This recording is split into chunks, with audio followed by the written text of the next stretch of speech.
What's up guys, Tech Studios here, and today we're going to be vacuuming the living room with yet another machine.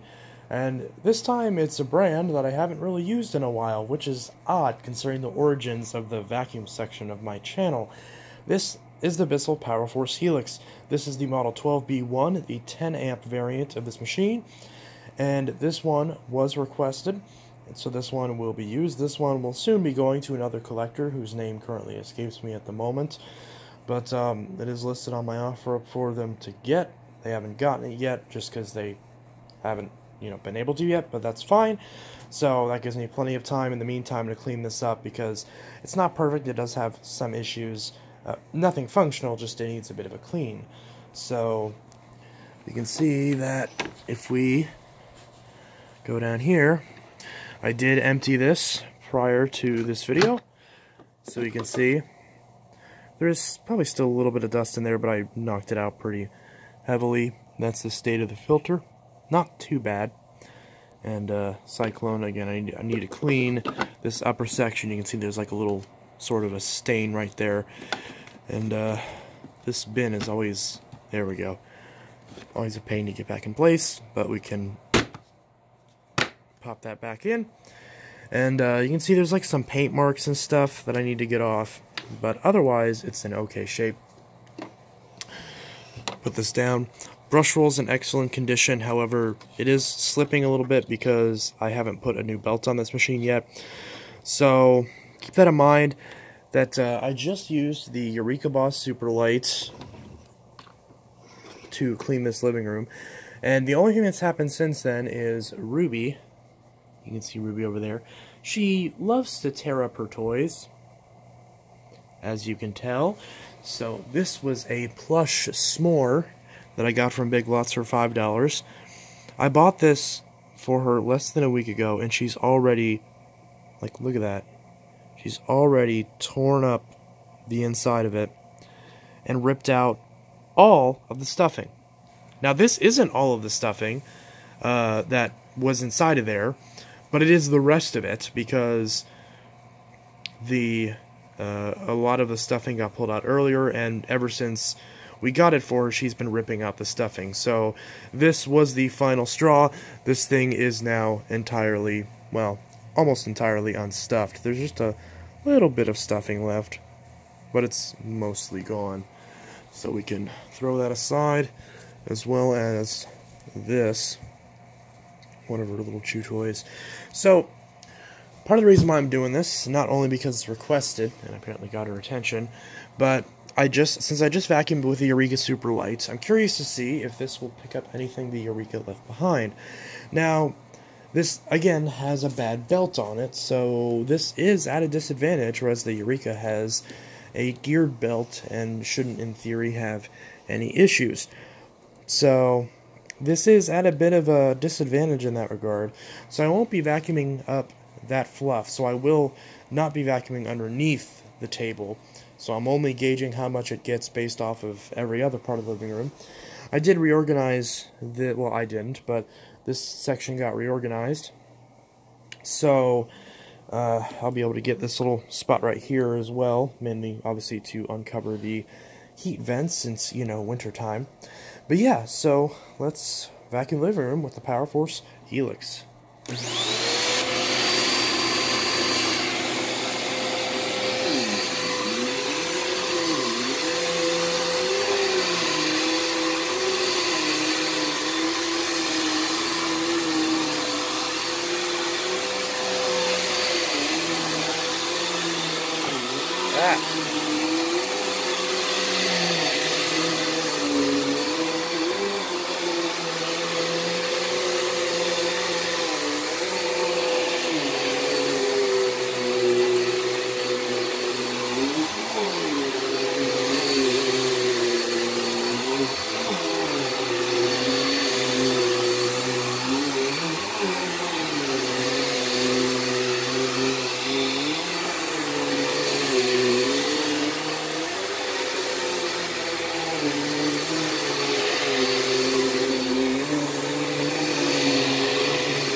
Well, I gotta admit, I expected the belt to slip a lot more and, like, sort of stall more often than it did. Maybe this belt wasn't as bad as I thought, but I mean, it obviously was loose. So it seems like these newer machines are a lot more resilient at dealing with worn belts, or at least this one is. Pull this out and see what it got. So we can see right there, there is some fluff in there that it got. You can see some little white pieces from the fluff. But you can see a good amount of fine dust. And good amount of grit and hair and all sorts of stuff. You can see some hair up there in the top section of the canister. So, of course, filter looks about the same. Maybe a little bit, probably a little bit dustier, it looks like. But, yeah, so it definitely does out-clean the Eureka. Although, take these, anyone that does these sort of tests where running a vacuum after another, and you can see the hair kind of sticks out. Any person that does those tests, be sure to take it with a grain of salt, because you know, generally the rule is the vacuum that goes last wins.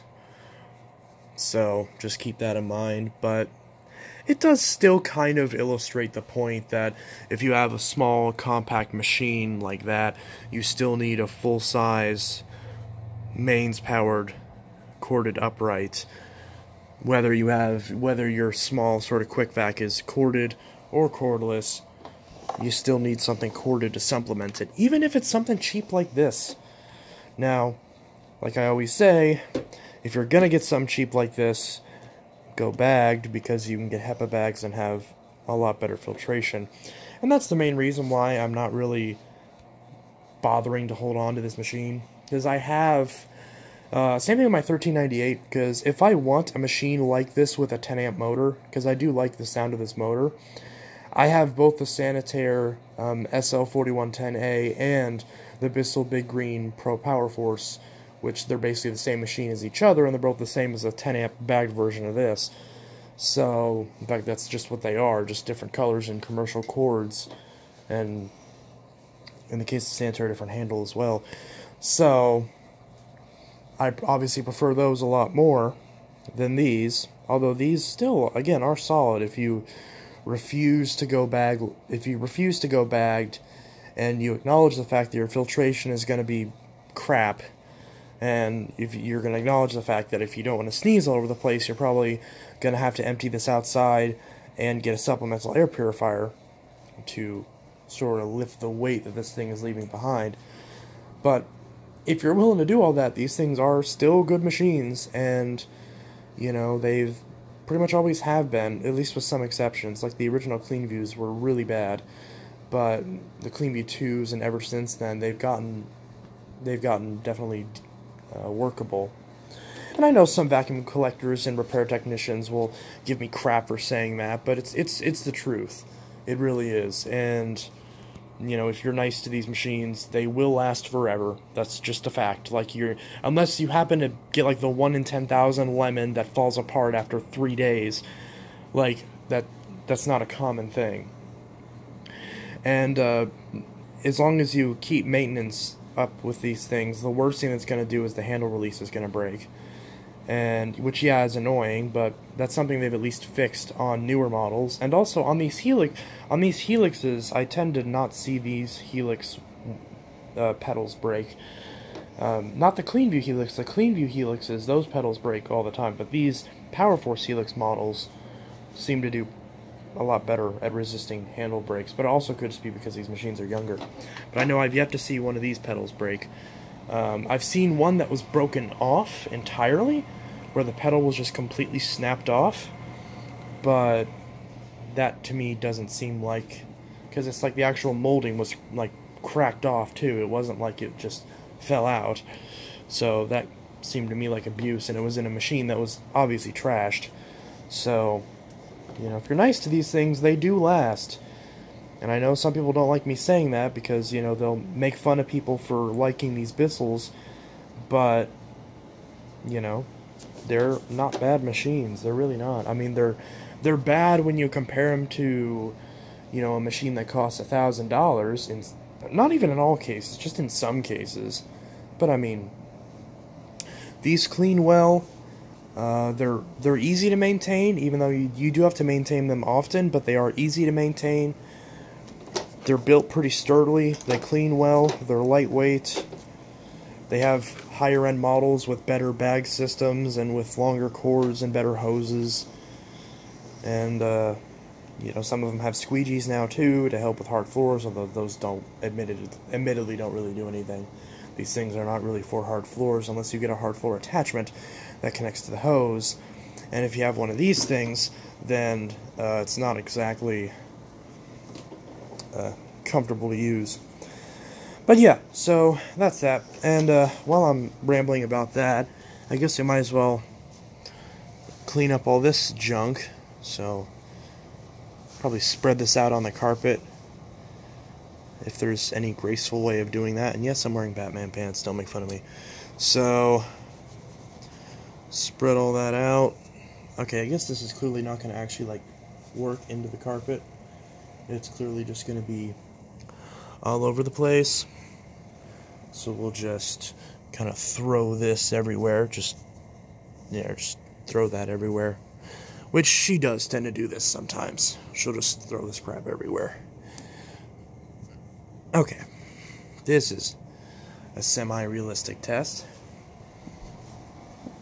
And let's see how this thing handles it. Will it clog? Will the brush roll get clogged with junk? Will it make the belt catch fire? Which I think I have seen a couple times. Let's see what it does.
Uh-oh.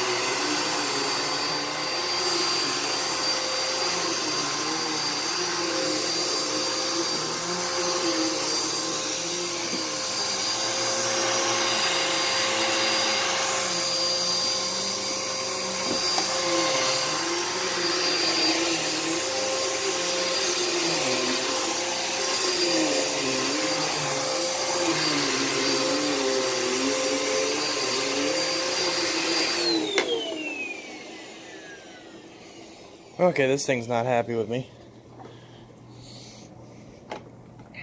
I wonder why. Ugh. Yeah, these bins do not have very much capacity, to say the least. Anyways, well, it did get it all. Although, since the belt being bad and the brush probably being adjusted a little bit too high, it did take some effort to get some of the smaller bits. But beyond that, it did okay. So, that's vacuuming the living room with the PowerForce Helix. And this is Inteltech Studios signing out. I'll see you guys in the next video, and I hope you all have a good one. Peace.